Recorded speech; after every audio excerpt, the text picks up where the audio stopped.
جب بے نمازی کو موت آتی ہے تو آپ صلی اللہ علیہ وسلم نے ارشاد فرمایا کہ وہ بھوکا مرتا ہے، وہ پیاسا مرتا ہے، وہ ذلیل اور خوار ہو کر مرتا ہے۔ آپ صلی اللہ علیہ وسلم نے ارشاد فرمایا کہ جب بے نمازی کو لوگ قبر میں دفن کر کے واپس آ جاتے ہیں تو اللہ تبارک و تعالی اس بے نمازی کو عذاب میں مبتلا فرما دیتا ہے، اور اس کی قبر کو اتنا تنگ کر دیا جاتا ہے کہ اس کی دونوں پسلیاں آپس میں مل جاتے ہیں، اور بے نمازی کی قبر کو جہنم کی آگ سے بھر دی جاتی ہے اور جہنم کی کھڑکیاں کھول دی جاتی ہے، اور اللہ تبارک و تعالی ایک عذاب کا فرشتہ مقرر فرماتا ہے، اور اس کی ناخن کی لمبائی ایک دن کی مسافت ہوگی، اور اس کی آواز میں بجلی جیسی کڑک ہوگی، اور وہ جھرکتا ہوا اس بے نمازی سے کہے گا کہ مجھ کو میرے اور تیرے رب نے تجھ پر عذاب دینے کے لیے مسلط کیا ہے، اور میں تجھے قیامت تک عذاب دیتا رہوں گا۔ تو فجر کی نماز نہیں پڑھتا تھا، تجھے نیند بہت پیاری تھی، تجھے نیند بہت پیاری تھی، مجھے حکم ہوا ہے کہ میں تجھے قیامت تک مارتا رہوں، مجھے حکم ہوا ہے کہ میں تجھے فجر سے لے کر ظہر تک مارتا رہوں، اور تو ظہر کی بھی نماز نہیں پڑھتا تھا، مجھے حکم ہوا ہے کہ میں تجھے ظہر سے لے کر عصر تک مارتا رہوں، اس لیے کہ تیری کاروباروں میں بڑی مصروفیت تھی، تو ظہر کی نماز بھی نہیں پڑھتا تھا، مجھے حکم ہوا ہے کہ میں تجھے ظہر سے لے کر عصر تک مارتا رہوں،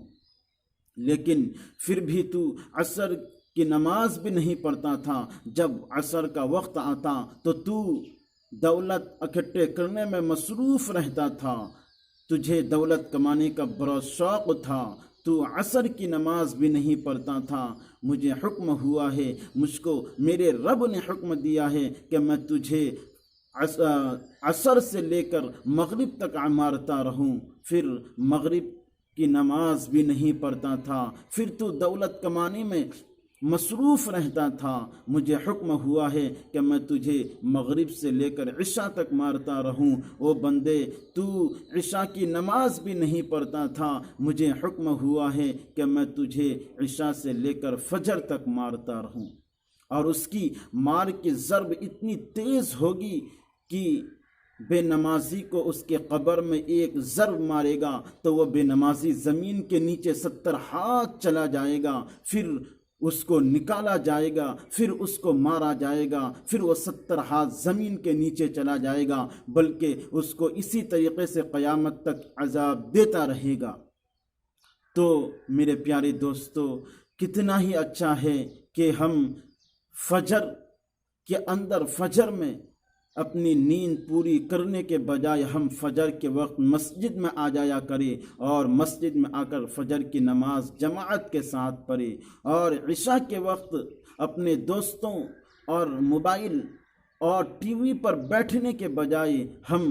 مسجد میں آ جایا کرے اور عشاء کی نماز جماعت کے ساتھ پڑھے، اور جماعت کے ساتھ نماز پڑھنے کے بعد بستر پر جا کر لیٹ جائے، تاکہ کل قبر میں ہمیں کوئی پچھتاوا نہ ہو، ہمیں کوئی رسوائی کا سامنا نہ کرنا پڑے، اس لیے کہ کل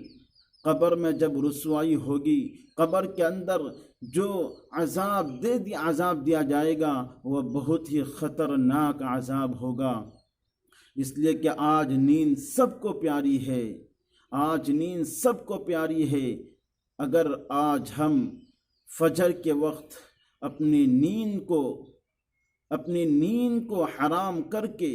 اپنی پیاری نیند کو حرام کر کے اگر ہم فجر کی نماز پڑھیں گے تو ہم کل قبر میں عذاب سے بچ جائیں گے۔ وہ کسی نے قبرستان والوں سے کہا نا کہ بڑے مزے کی نیند سو رہے ہو، تو قبرستان سے آواز آئی کہ مزے کی نیند نہیں سو رہے ہیں، آج تو